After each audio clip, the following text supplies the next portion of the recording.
it's one of my favorite parts of the city, and that was the thing. Like I was already in Pilsen for a while by the time, and when I had moved back, I was actually living in a little village, and I think it was one of those things where it's like a culture clash when you go to a place where everyone is kind of like very open. It's like you can meet someone that day and they'll invite you over to their home for dinner, kind of things. You don't get that shit here. You don't get that here. You don't get, there's a lot that you don't like, that same kind of like openness out there where it's like, oh, if you're cool and they like you, then they'll bring you in and introduce you to the family and stuff like that. Out here, everyone is like at arm's length, even to an extent, even within relationships I've seen, where it's like your relationship only works as far as like how much the other person can take or whatever, Whereas like out there, it's like, if you have an issue, it's both of their issues, and they'll work with you on that kind of stuff, Yeah, there's just, I just think a lot of it was how everything was like being viewed. Whereas out here, it's almost like kids with their phones, man. It's like everything has to happen the way they want it right then and there. They can't just like, be chill and be calm, And I realized that when I was out there, I was like, man, I'm very much like, I'm always like, trying to get things done and never really like stopping to smell the roses kind of deal, And I think that when I got back, that's what changed me, Like even people I saw that were friends, I started realizing, oh, you guys aren't really like, super as close friends as I had thought, because the mentality out here is different. What kinds of differences have you noticed in your time here, especially like gentrification has been huge? Yeah, that's the thing. It's like, at least, you mean in Pilsen? In Pilsen, yeah. Oh yeah, I mean I went through the whole thing. I was out here since like 2000, and I'd say 12, 13, yeah, 2012. So it's already been 10 years I've been in Pilsen. And before that I was living in Westtown. I think that the major changes is that like, you could see the businesses going up, and that's the kind of thing like I personally don't mind the businesses. What I'm more so minded who owns the businesses, who owns the buildings, who are those people. When you have the mayor of Oak Park, owning, a restaurant, making his money off of, the neighborhood out here, but really not giving back to it and not contributing back to it, that's what's kind of like sad and messed up, What role do you think that the arts, especially muralism, plays in either resisting or even encouraging gentrification? I think it's a huge part.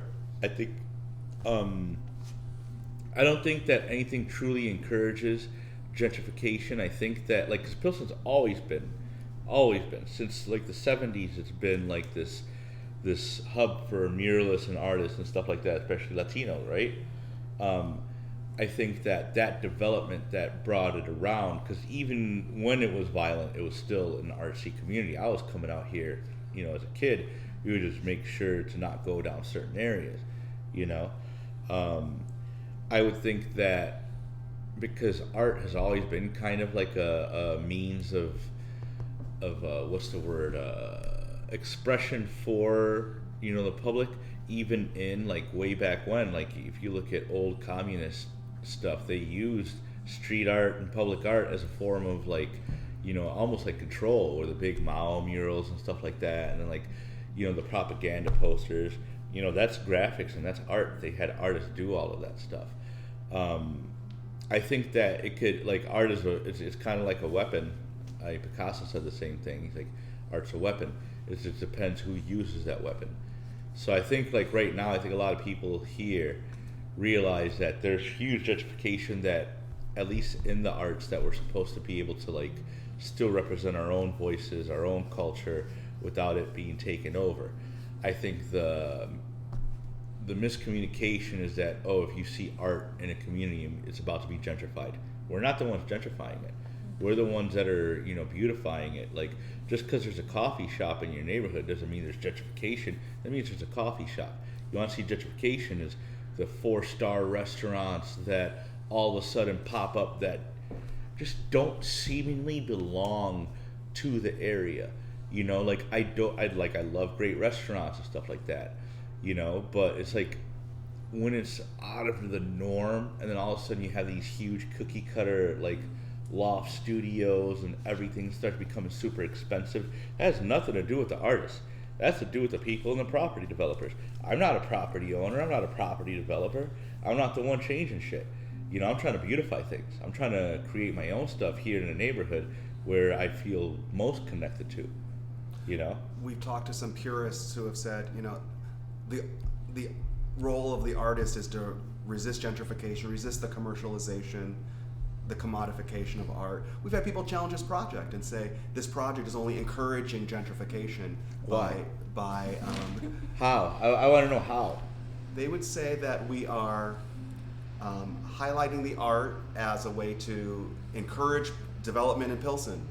That it's intrinsically going to encourage development. So that's my issue. What's wrong with development? Like I said before, it's not about the development, it's about the developer. Who's the one that's developing it?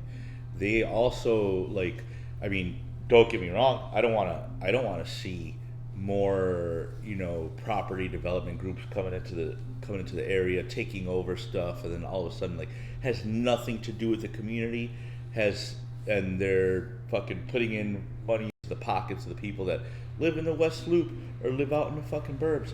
It's like, you're not a part of this, So say you had your grandmother owned a building, right? She lived through the entire bullshit of what Pilsen once was, the crime aspect and all that, in reality we need to get the fuck out of that.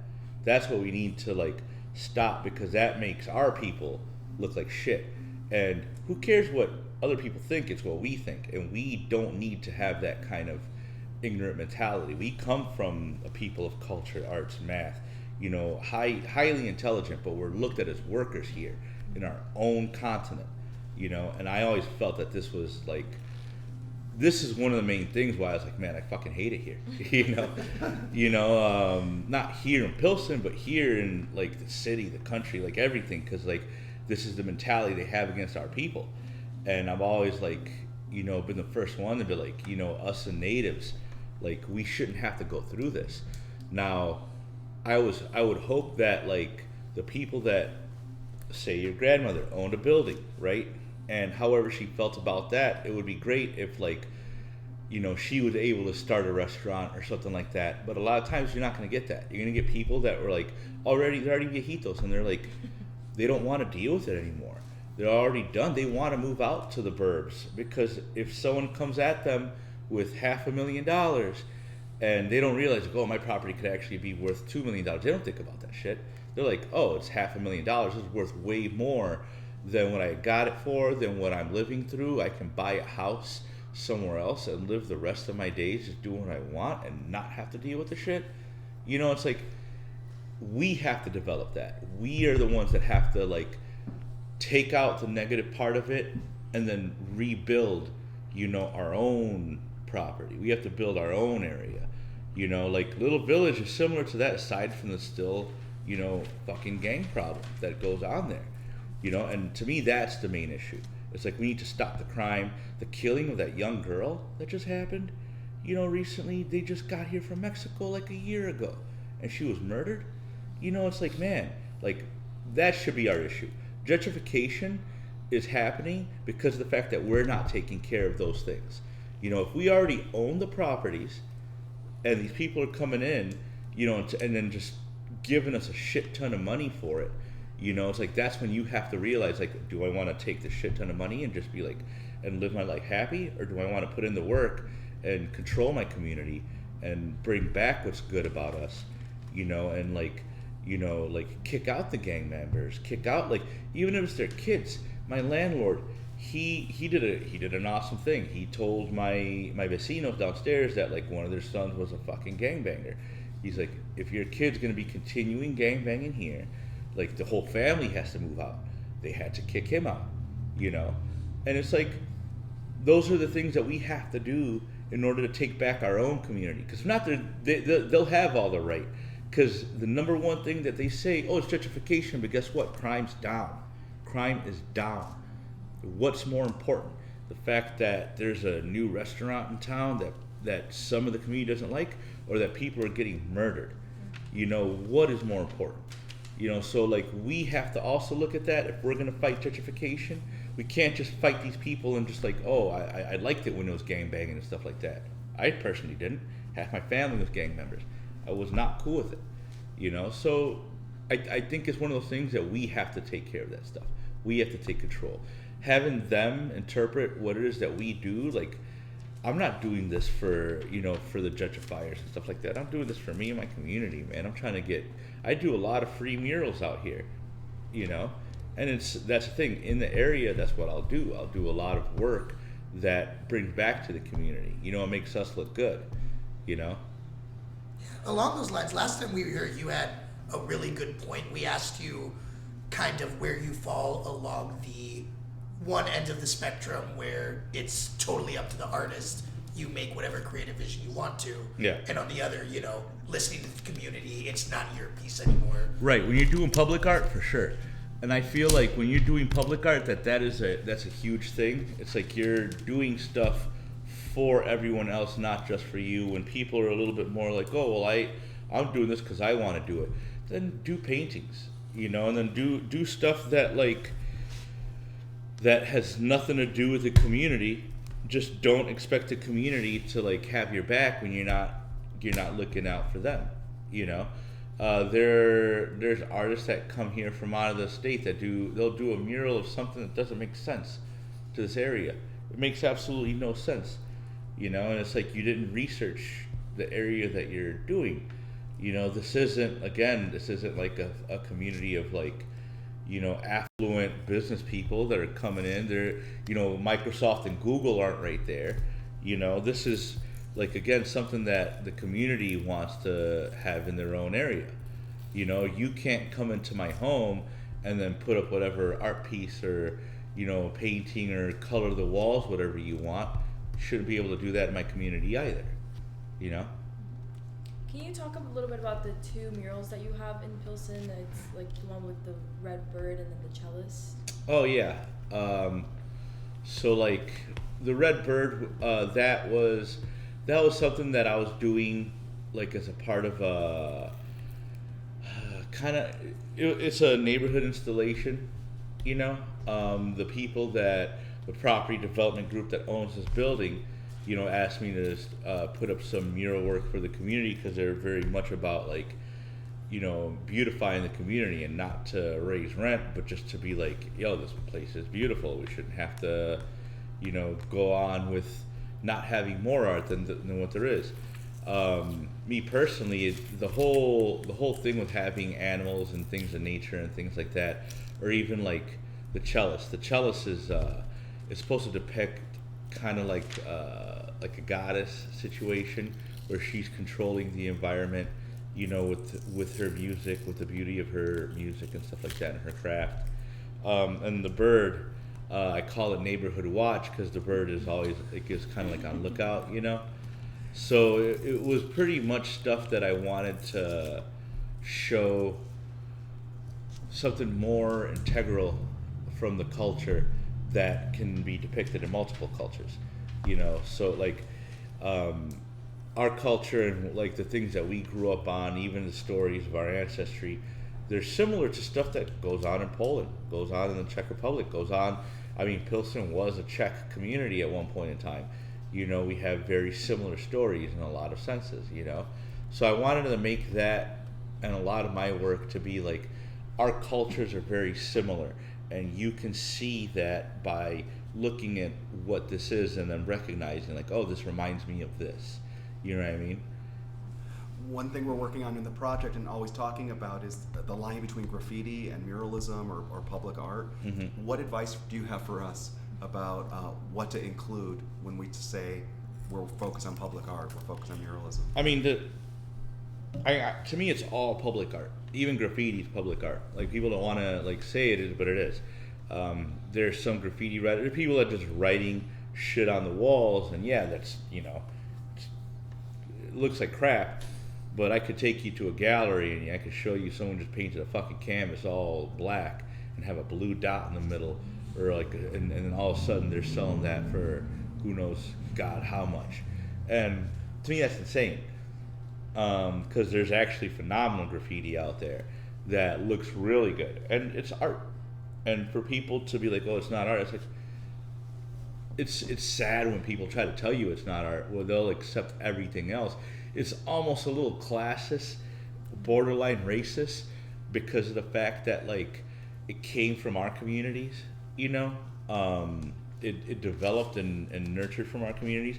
Like, graffiti itself, obviously, is as old as time itself, but what blew it up was, like, especially in like New York or even LA, like a lot of those kids were, you know, black and Latino, you know, but it's messed up because nowadays the ones that get all the accolades are all white kids that are like, they're the famous graffiti writers. It's like, even here in Chicago, there's like famous white graffiti writers that were affluent or able to, you know, develop, but some of their people that taught them were Latino, you know, and it's always one of those things. It's a nature of the game. It's like, oh, so because someone of affluence is doing it, all of a sudden it changes it, makes it a difference. It's kind of sad, really. Have you had to deal with stuff of yours getting painted over, destroyed, tagged? Oh yeah, I mean, tagged, not necessarily. I don't get a lot of my stuff tagged over. I think a lot of people realize that when they look at it, you know, like, oh, this person's coming from, you know, a graffiti background. I'm not like out here brush painting and bucket painting and wheat pasting things. You know, I'm actually painting with, you know, technique and, you know, spray paint, which is probably the most difficult difficult mediums to use, right? I think that has a form of acknowledgement to it, where a lot of people would get it. I mean, there's still some idiots out there, knuckleheads, that think that they have some kind of like because they don't like it, that it shouldn't be there. In reality, it's like their stuff is the stuff that isn't liked and shouldn't be there. And a lot of times there'll be kids that like are not talented that'll be like, oh, I don't like this. So because of the fact that it's to a point where they're not able to get to, you know, so they take it as a threat. And that's what a lot of it is. A lot of people have been called out for that kind of stuff, you know. Me personally, I like some of the stuff that looks good when it, like, if you look at the very static graffiti stuff. But then once it starts getting overwhelming, you know, there's no rhyme or reason to it. Like, you go to Europe, they got graffiti all over the place. You go to Berlin, they got graffiti all up and down Berlin. You know, it looks a little crazy, but they also have a lot of street art and public art and all this other stuff. You know, they're a lot more open to it than we are. The problem with us out here is the fact that, like, because of segregation, because of classism, because of racism, like, it's still viewed as, like, you know, a black art kind of thing, you know. I know it's just really difficult to, like, really kind of talk about, because graffiti, really, a lot of it, if you go to Italy, you go to Europe, there's a lot of graffiti that's fascist, anti-fascist, socialist graffiti, you know, and they have meaning behind it, you know, whereas out here it's like people just writing their name for the sake of writing their fucking name, you know. Are your murals all spray paint? Can you tell us about your technique? The base coating of it is usually like a latex base paint. I've actually been using a lot more acrylic and gesso instead of primer and house paint, because talking to old school muralists, and they would tell me, like, oh, you should be using gesso, you should be using house paint that has a life to it, a UV facetness that doesn't last long, whereas acrylic lasts for a really long time. It's essentially a plastic.